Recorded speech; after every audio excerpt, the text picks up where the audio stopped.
para pengurus serikat pekerja, yaitu Bapak Sekjen yang juga di PHK, Pak Nugroho, itu kemudian melaporkan adanya tindak pidana menghalangi kegiatan serikat pekerja.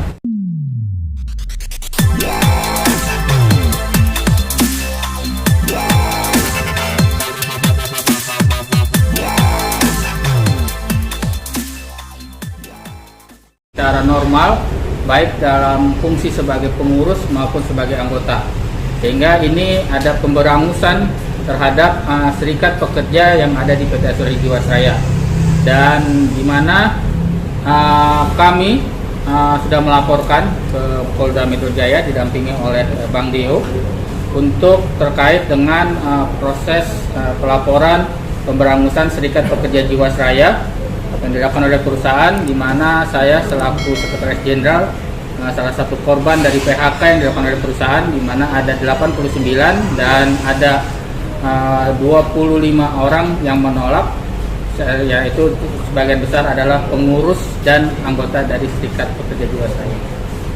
Itu mungkin ada yang mau ditambahkan, Bang? Ya. Jadi ini PT Jiwasraya ini kemudian melakukan PHK terhadap para pengurus serikat pekerja. Sementara ada kira-kira 10 orang ya serikat pekerja sebagai pengurus serikat pekerja di PT Jiwasraya di PHK oleh direksi manajemen. Sementara secara undang-undang serikat pekerja, setiap pengurus serikat pekerja itu sebenarnya tidak boleh di PHK sepihak oleh manajemen karena ada pidananya.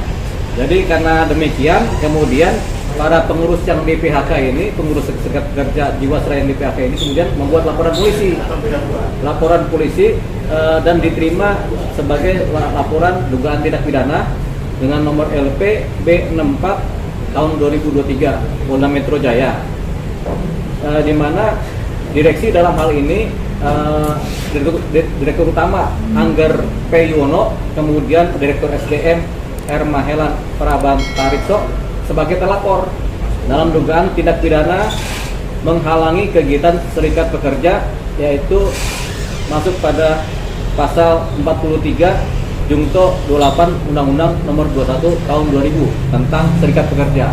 Karena pada prinsipnya serikat pekerja ini selaku pengurus yang sedang menjalankan tugasnya, hak dan kewajibannya sebagai serikat pekerja, kemudian pengurus ini di PHK pihak oleh si pihak manajemen Jiwasraya. Padahal undang-undang melarang itu. Dan itu ada sanksi pidananya. Nanti bisa dilihat di pasal 43 Jungto 28 Undang-Undang Nomor 21 Tahun 2000 tentang serikat pekerja. Jadi ya. Dan di PHK berarti ada 10 ya Bang ya?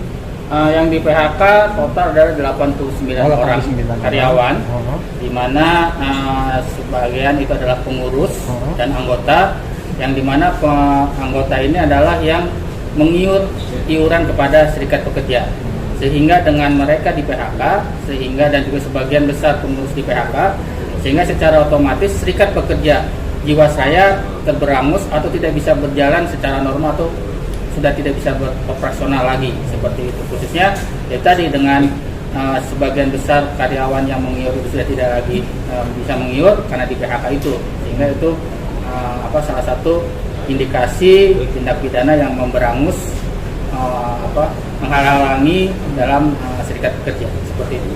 Kalau soal terkait hak-haknya pegawai sendiri yang di PHK, apakah sistemnya bagaimana? Bagi yang menolak ada dua opsi. Mereka minta dipekerjakan kembali dan juga mereka masih belum menerima terkait dengan hak yang dibayarkan oleh perusahaan. Seperti itu. Bang, tadi kan untuk yang 10 orang kan serikat kerja kan yang ada di PHK, itu berkapan? Semua karyawan itu di PHK menerima surat PHK-nya secara sepihak itu tanggal 14 Desember 2022, diberlakukannya 1 Januari 2023.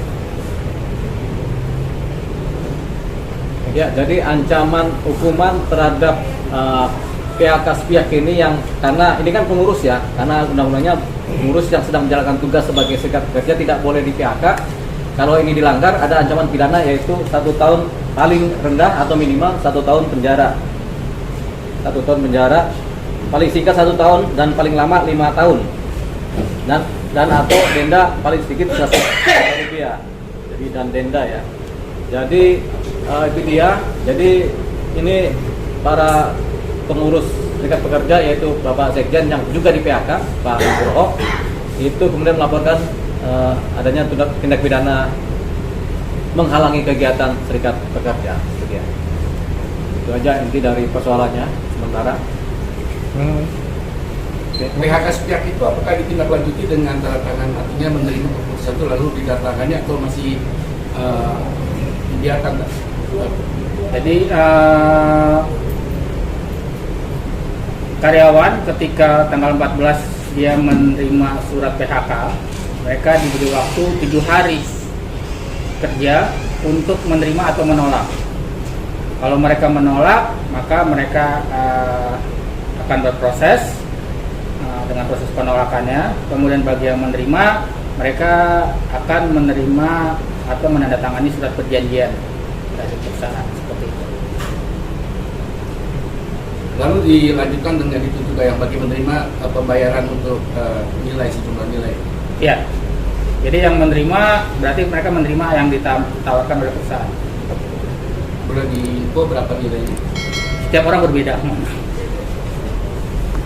Kalau yang menolak itu ada syarat-syarat tersendiri nggak, apa yang diminta oleh direksi gitu Pak? Apa nggak boleh Ya, berserikat atau apa gitu? terkait dengan kriteria dari PHK ini juga tidak transparan ya, karena ya saat ini dilakukan PHK 89 orang, tetapi saat ini masih ada puluhan tenaga ahli daya yang masih dipekerjakan di PT Asuransi Jiwasraya, sehingga kalau ini tadi disampaikan masalah efisiensi, ya ini bukan efisiensi seperti itu. Jadi ada indikasinya ya tebang pilih seperti itu. Ya memang sebagian besar yang menerima PHK adalah pengurus yang kritis, mengkritisi kebijakan-kebijakan dari perusahaan, dan juga anggota-anggota yang aktif dalam kegiatan serikat seperti itu. Nah, artinya ketika kan ada sebagian yang menolak, Ya. diproses gitu. Ya. Nah, apakah ada syarat kalau mau kerja misalkan nggak boleh berserikat gitu? Ada syarat-syarat? Kita belum tahu karena sampai saat ini untuk yang menolak bagaimana, karena itu tadi belum ada komunikasi dengan, karena secara otomatis dengan PHK yang dilakukan saat ini, serikat pekerja tidak bisa beroperasi seperti, karena tinggal ketua umum saja yang saat ini yang bisa berjalan seperti itu. Cukup. Ada lagi? Nah. Oke.